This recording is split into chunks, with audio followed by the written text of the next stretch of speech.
आपका स्वागत है हमारी तीज की वीडियो में। तो आज हमारा तीज का ब्लॉग होने वाला है।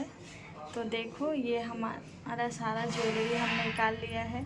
ये चूड़ी है जो कि हमने कर लिया था, और ये बिंदी, पायल, ये बिछिया देख सकते हो, वो ब्रासलेट है, आईना है, और इधर चूड़ी, फिर से चूड़ी है, और फिर ये वाली चूड़ी है गाइस, और ये साड़ी हमने चढ़ाने के लिए लिया है, और ये नेकलेस हमारा।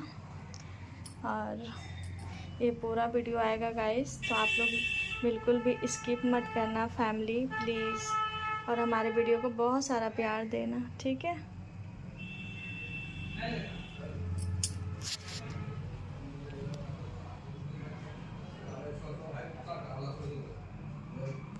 हमारा तैयारी हो चुका है पूजा का, देख सकते हो हमने सारा तैयारी कर लिया है।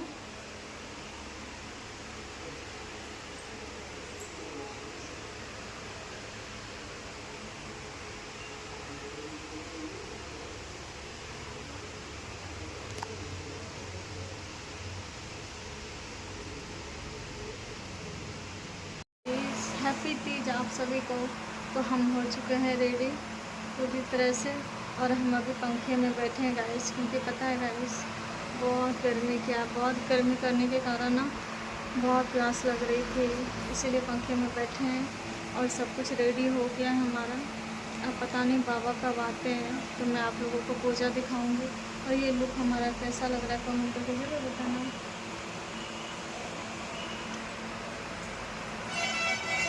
ठीक है। अभी चुन्नी लेना बाकी है, चुन्नी भी लेना है, बिंदी भी लगाना, वो भी नहीं लगाया है, सिर्फ हवा खा रहे गाइस, बहुत परेशान हो गई हूँ।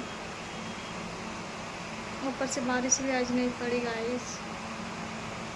आकाश का स्पर्श किए रहता है, इसके समस्त शिखर सदैव विभिन्न बर्फ से ढका आच्छादित रहते हैं, और गंगा जल की ध्वनि सदा सुनाई देती रहती है। हे पार्वती, तुम बाल्यकाल में उसी पर्वत पर तपस्या की थी। 12 वर्षों से तुम उल्टी टंकर केवल धुआं पी कर रही, 64 वर्षों तक सूखे पत्ते खाकर रही। माघ मास में तुम पौराणिक कथा है, माघ मास में तुम जल में बैठी रहती और बैसाख की दोपहरिया में पंचाग्नि तापती थी।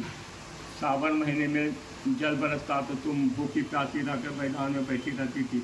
तुम्हारी मुनि से नारद जी उसमें तुम्हें देखने गए थे। नारद जी को देखकर गिरी ने अर्घपाद आसन आदि देकर उनकी पूजा की और कहा, हे स्वामिन, आप किस लिए आए हैं? मेरा अहोभाग्य है, आपका आगमन मेरे लिए अच्छा है। नारद जी ने कहा, हे पर्वतराज सुनो, मैं भगवान विष्णु का भेजा हुआ आपके पास आया हूँ। आपको चाहिए कि यह योग कन्या रत्न किसी योग वर को दें। भगवान विष्णु के समान योग वर ब्रह्मा, इंद्र और शिव, इनमें से कोई नहीं है, इसलिए मैं यही कहूँगा कि आप अपनी कन्या भगवान विष्णु को ही दे दें। हिमालय का भगवान विष्णु स्वयं मेरी कन्या ले रहे हैं, और आप यह संदेश लेकर आए हैं, तो मैं इन्हें अपनी कन्या दूंगा। हिमवान की इतनी बात सुनकर मुनिराज नारद आकाश में विलीन हो गए। वे पीताम्बर, शंख, चक्र और गदाधारी भगवान विष्णु के पास पहुँचे। वहाँ हाथ जोड़ कर नारद जी ने भगवान विष्णु से कहा, हे देव सुनिए, मैंने आपका विवाह पक्का कर दिया है। इधर हिमवान ने पार्वती के पास जाकर कहा कि हे पुत्री, मैं तुम्हें भगवान विष्णु को दे डाली। और तब पिता की बात सुनकर तुम बिना उत्तर दिए ही अपनी सखी के घर चली गई। वहीं जमीन पर पड़कर तुम बड़ी दुखी होती हुई विलाप करने लगी। तुमको इस प्रकार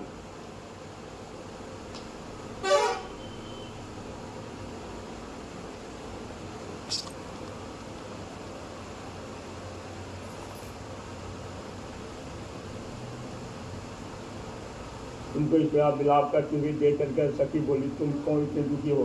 इसका कारण बताओ। तुम्हारी जो कुछ इच्छा होगी मैं यथाशक्ति उसको पूरा करने की चेष्टा करूँ, इसमें कोई संशय नहीं।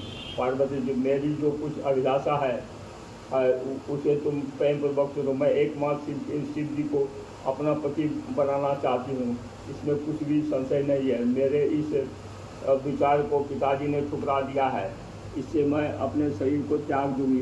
पार्वती जी की इस बात को सुन करके सखियों ने और कहा कि शरीर का त्याग न करो, चलो किसी ऐसे वर को चले जहाँ पिता को पता न चले। ऐसी सलाह कर तुम वैसे वन में जा पहुँची। उधर तुम्हारे पिता का घर तुम्हें खोजने लगे, दूतों द्वारा भी खबर लेने लगे, कौन देवता या किन्नर मेरी पुत्री को हर ले गया। उन्होंने मन ही मन कहा, मैं नारद जी के आगे प्रतिज्ञा कर चुका हूँ कि अपनी पुत्री भगवान विष्णु को दूंगा। ऐसा सोचते सोचते हिमान ससुरता है क्या बाबा? नहीं करते हैं पैर। अच्छा, गोड़ धर लेते हैं।